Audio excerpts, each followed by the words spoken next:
Yo,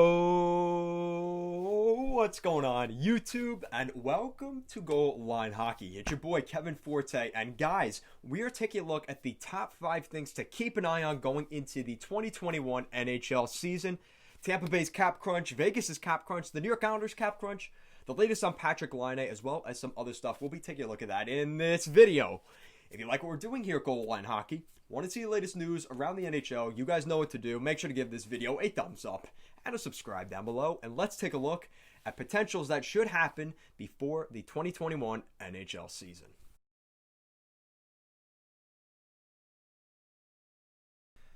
Alright, so as we now have a date for the 2021 NHL season, the beginning of January, and we have the when training camp will begin. For most teams, January 1st. For non-playoff teams, December 28th. We now have dates set in. So now the hype around rumors and possible more roster shifting here before the beginning of this season is officially underway. And we are going to be looking at that here. And they probably want to get this stuff done before the holidays. And before you know it, within a week of the holidays, it will be the new year and the NHL season and training camp will be underway. But before we get into that, guys, want to give a quick plug to our Instagram and Twitter handles at goalline_hockey. The links to that will be in the description down below, as well as playing throughout this video. Make sure to check out our Patreon, guys. A weekly podcast every Thursday night. We take a look at the latest news around the league, and as well as answer your guys' questions from the YouTube channel comment section. So if you're interested in that, make sure to check that out and leave some comments down below. So with that out of the way, guys, we're heading down to Tampa to start things off. Tampa Bay's cap crunch. The Bolts have signed one of their 2 key RFAs this season in Mikhail Sergachev.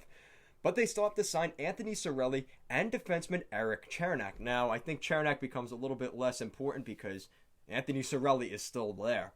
But they still have to sign both those guys. And we're now in the really stage of questioning how the defending champs will get under the cap. Not long after they won the Cup, speculation flared that Tampa would at least explore the option of trading Stamkos' $8.5 million contract. The captain, of course, has a no-move clause, and by the time you eliminate the teams he'd have no interest in playing for that can't simply fit him under their own cap, the list of legit suitors evaporates very quickly. And then the rumors about Alex Killorn and his $4.5 million were thrown out there. Most recently, Tyler Johnson and his contract at $5 million have been brought up. But we haven't seen a deal get done yet, so obviously there's something more to this story. Tampa could surely fit a dance partner there, but that likely won't loosen the belt enough once Cirelli signs. That's why I'm wearing the Tampa jersey. And this is a beautiful jersey. If they brought this as a reverse retro back, I wouldn't have been too upset about that either. I think to the dismay of many of you, but let me know your thoughts down below about that. Vegas is cap crunch as well. Somehow the Golden Knights are circled as a team that both needs to shed money yet also could be in the aforementioned Stamkos if he becomes available. Interesting how that works, right? Say this about Vegas's swashbuckling hockey club. It sure adopted the no inhibitions mentality of its city. Alex Pietrangelo, Nate Schmidt, out equation still leaves Vegas in a position where it needs to make a move. Names like Pacioretty have been thrown out there, Fleury, Marchessault, and I wouldn't be surprised if Alec Martinez, in the final year of his $4 million deal, he also could be moved as well. And he's probably the most easily movable because of the low cap hit and the fact that it's 1 year left. General Manager Kelly McCrimmon said in October that Fleury wouldn't be traded, and in fact the Kings would be relying heavily on him as well as Robin Lehner, who they have also signed as well to a 5 years, $25 million contract. Owner Bill Foley recently said Pacioretty isn't going anywhere, so perhaps there's fireless smoke out there. Regardless, they are titillating forwards as because of the Vegas situation. Has to do something as a well-established willingness to make uppercase moves.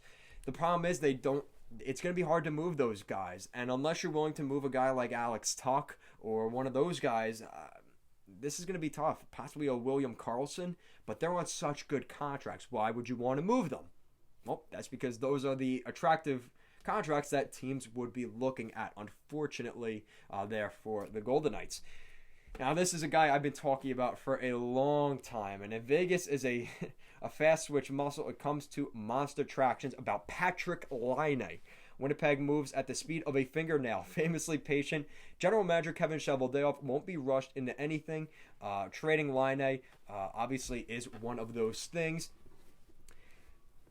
Laine won't be happy unless he's guaranteed a spot on Winnipeg's top line, which we've seen has been an issue with Paul Maurice.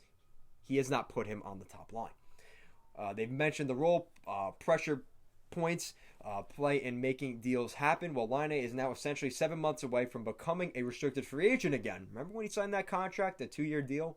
That's set to expire this coming summer. For the second time in 3 summers, he's also creeping closer and closer to being able to leave for nothing as a UFA. Ooh. Which is basically why Winnipeg finally parted ways with Jacob Trouba, another guy who never felt long for Manitoba ahead of the 2019 NHL draft. Laine would be an attractive player to all sorts of teams, so if one were to cough up, maybe this finally happens. The question is, who? As those suitors are starting to get further and further away. Would Columbus be interested in a Patrick Laine? Would a New York Islanders? Unfortunately, they're not in that position anymore, and we're going to be segueing into that now. The New York Islanders cap crunch.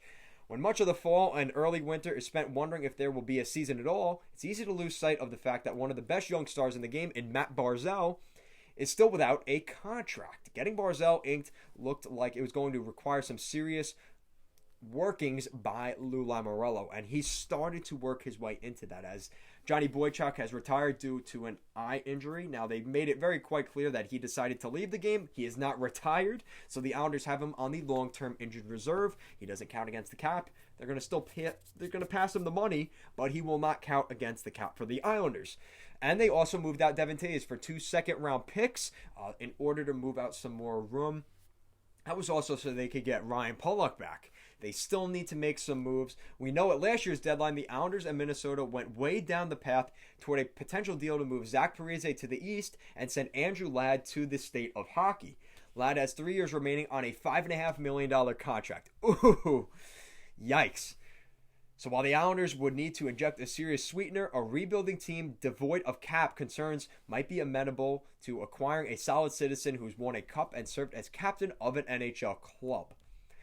And then the other guy, Oliver Ekman-Larsson, as we head out to the desert. In theory, the book was closed on when the Arizona Coyotes failed to meet OEL's demands of being moved before the start of free agency with the Canucks or Boston. But I think that conversation is being brought up again, particularly one because of his $8.25 million contract per season over the next 7 years. Boston, however, could still be lurking in the weeds.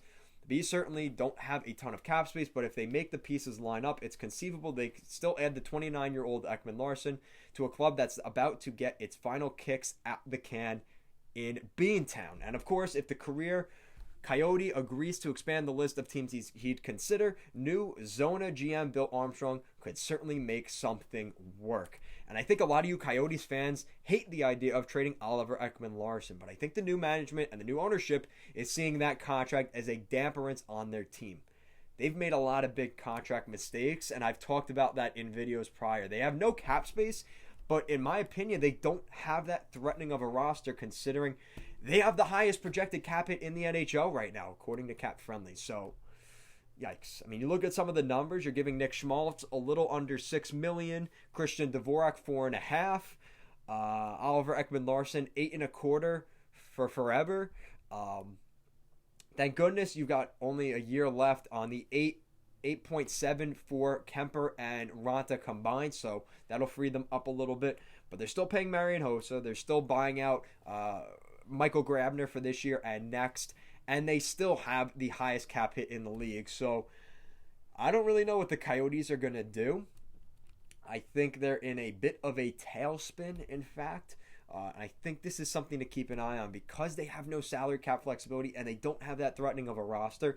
Oliver Ekman-Larsson becomes expendable, and it's a shame. It's a shame, and I think unfortunately it was one of the deviances between management and obviously the the ownership and the new ownership not liking that contract, and John Chayka eventually leaving the Arizona Coyotes. So just a lot going on. But guys, let me know your thoughts in the comment section down below. Which of these things do you think will be figured out first? Tampa Bay's cap crunch, Vegas's cap crunch, the New York Islanders cap crunch, the situation around Patrick Laine, or Oliver Ekman-Larsson. Let me know your thoughts in the comment section down below, guys. And if you like what we're doing here at Goal Line Hockey, you guys know what to do. Make sure to give this video a thumbs up and a subscribe down below. Thank you so much for watching, and have a great day.